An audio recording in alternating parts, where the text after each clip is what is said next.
नमस्कार। महाराष्ट्र की राजनीति में महाविकास आघाड़ी गठबंधन के सहयोगी दलों ने उद्धव सरकार से समर्थन वापस लेने का ऐलान करते हुए हड़कंप मचा करके रख दिया है और स्वाभिमानी क्रांति संगठन के मुखिया राजू सेठी ने महाराष्ट्र बीजेपी प्रदेश अध्यक्ष चंद्रकांत पाटिल से एक लंबी मुलाकात की है, जो बीएमसी चुनाव से ठीक पहले एक बड़े बदलाव की ओर साफ साफ इशारा माना जा रहा है। दूसरी तरफ भारतीय जनता पार्टी के केंद्रीय राज्य मंत्री दानवे ने शिवसेना के 25 विधायकों में उद्धव सरकार के खिलाफ रोष व्याप्त होने की बात कही है और जल्द ही शिवसेना के 25 विधायकों द्वारा बीजेपी ज्वाइन करने का दावा भी किया गया है और बीएमसी चुनाव से ठीक पहले शिवसेना को लगने वाला यह दूसरा बड़ा झटका हो सकता है। तीसरा, ओवैसी की पार्टी एआईएमआईएम से शिवसेना के गठबंधन को लेकर आघाड़ी गैंग में फूट पड़ चुकी है।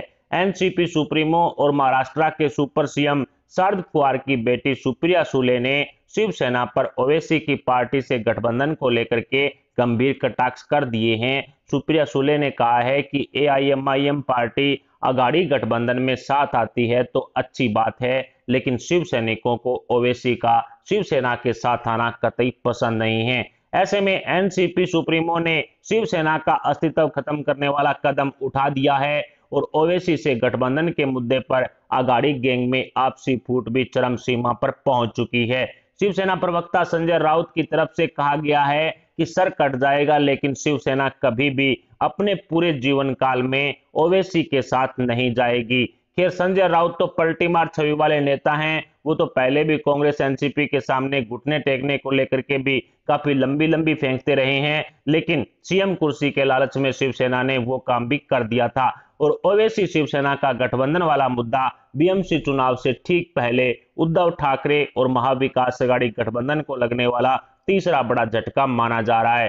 चौथा बड़ा मुद्दा उद्धव सरकार के मंत्रियों द्वारा किए गए भ्रष्टाचारों का है, जिसके अंतर्गत उद्धव सरकार के पूर्व गृह मंत्री अनिल देशमुख और एनसीपी नेता नवाब मलिक जेल की सलाखों के पीछे जा चुके हैं। उद्धव सरकार के भ्रष्ट मंत्रियों के जेल में बंद होने से शिवसेना की छवि पर और महाविकास आघाड़ी गैंग पर काफी बुरा असर पड़ रहा है, जो बीएमसी चुनाव से ठीक पहले उद्धव ठाकरे और आघाड़ी गैंग को लगने वाला चौथा बड़ा झटका साबित होने का अनुमान है।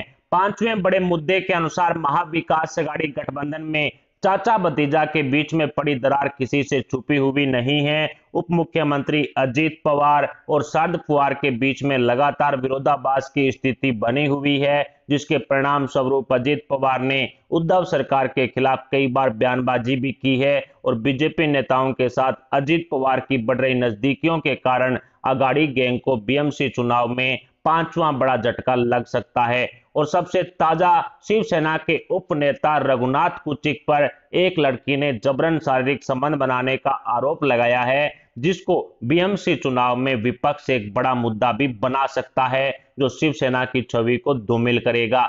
हिंदुत्व के मुद्दे पर तो पहले से ही भारतीय जनता पार्टी शिवसेना को घेरने में कोई कोर कसर नहीं छोड़ रही है। ऐसे में कहा जा सकता है कि बीएमसी चुनाव से ठीक पहले भारतीय जनता पार्टी ने शिवसेना और आघाड़ी गैंग की घेराबंदी कर ली है, जिसका पूरा घाटा आघाड़ी गैंग को बीएमसी चुनाव में होने का अनुमान लगाया जा रहा है। ऐसे में भारतीय जनता पार्टी ने शिवसेना और आघाड़ी गैंग को इन्हीं सब मुद्दों में उलझाकर रख दिया है, जिसके परिणाम स्वरूप आघाड़ी गैंग बीएमसी चुनाव की तैयारियों से कोसों दूर है और बीएमसी सत्ता की कुर्सी आघाड़ी गैंग के हाथों से खिसकती हुई साफ साफ दिखाई दे रही है।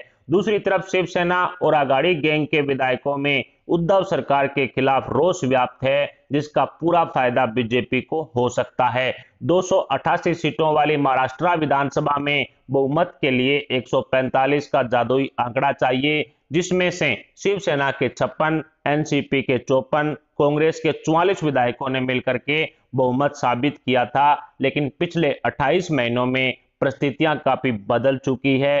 तीनों ही पार्टियों के साथ साथ अन्य छोटे बड़े दल एवं निर्दलीय विधायकों में उद्धव सरकार के खिलाफ रोष व्याप्त है, जो आने वाले समय में एक बड़ा रूप धारण कर सकता है। उद्धव सरकार 170 से ज्यादा विधायकों का समर्थन होने वाला दावा करती है, लेकिन यह दावा कितना खोखला है, इसको लेकर के विधानसभा स्पीकर के चुनाव में साबित भी हो चुका है। विधानसभा स्पीकर चुनने के लिए उद्धव सरकार ने गुप्त मतदान को बंद कर खुले मतदान का समर्थन किया है उद्धव सरकार ध्वनि मत से विधानसभा अध्यक्ष का चुनाव करवाने के लिए एक प्रस्ताव भी पारित कर चुकी है, लेकिन राज्यपाल भगत सिंह कोश्यारी ने इस पर अभी तक मंजूरी नहीं दी है। ऐसे में समझने वाली बात यह है कि 170 से ज्यादा विधायकों के समर्थन वाली उद्धव सरकार में ऐसी कौन सी नौबत आ गई कि स्पीकर चुनने के लिए उसे गुप्त मतदान का विरोध करना पड़ा।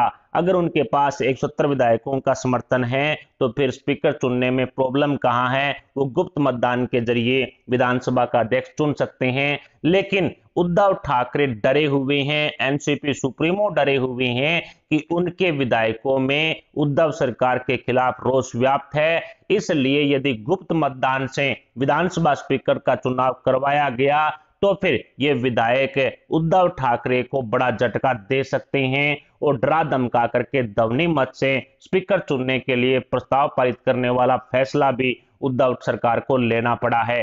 खैर, राजनीति में ऊंट किस करवट बैठेगा इसका अनुमान पहले नहीं लगाया जा सकता, लेकिन वक्त के साथ ऊंट बैठने के बाद ही भरोसा किया जा सकता है। यह तय है कि महाविकास अघाड़ी गठबंधन में महानायकों को अपने विधायकों पर कतई भरोसा नहीं है और यही मुख्य कारण है कि स्पीकर पद के लिए ध्वनि मत से खुले में मतदान करवाने हेतु उद्धव सरकार लालायित है। कहीं ना कहीं ध्वनि मत और हाथ ऊपर उठा करके जो स्पीकर चुनने की प्रक्रिया है उसको उद्धव सरकार लागू करना चाहती है। उद्धव ठाकरे को भली भांति ज्ञान है कि शिवसेना में भी 25 से ज्यादा ऐसे विधायक हैं जो उद्धव ठाकरे की नीतियों से नाराज हैं, हिंदुत्व के सिद्धांतों को छोड़ने से नाराज हैं। एनसीपी सुप्रीमो शरद पवार और कांग्रेस आलाकमान सोनिया गांधी के सामने जो उद्धव ठाकरे ने घुटने टेक दिए थे सीएम गद्दी हासिल करने के लिए, इससे भी शिवसेना के कई विधायक हैं वो नाराज हैं। कुल मिलाकर कहा जा सकता है कि महाविकास अघाड़ी गठबंधन में कुछ भी ठीक नहीं चल रहा है। 170 विधायकों का समर्थन वाला खोखला दावा उद्धव ठाकरे का कहीं ना कहीं सामने ना आ जाए, इसलिए स्पीकर पद के लिए ध्वनि मत से जो चुनाव करवाने की प्रक्रिया को लेकर के उद्धव सरकार जोर दे रही है। लेकिन भारतीय जनता पार्टी की तरफ से जो 25 विधायकों का बीजेपी में शामिल होने वाला दावा किया गया है उसको लेकर के अब शिवसेना में हड़कंप मचा हुआ है। ओवैसी से गठबंधन को लेकर के भी भारतीय जनता पार्टी शिवसेना का घेराव करती हुई साफ साफ दिखाई दे रही है। हिंदुत्व के मुद्दे पर तो पहले से ही शिवसेना प्रमुख उद्धव ठाकरे ने एनसीपी सुप्रीमो शरद पवार और कांग्रेस आलाकमान सोनिया गांधी के सामने घुटने टेक करके मुस्लिमकरण की कांग्रेस नीति को अपना लिया था।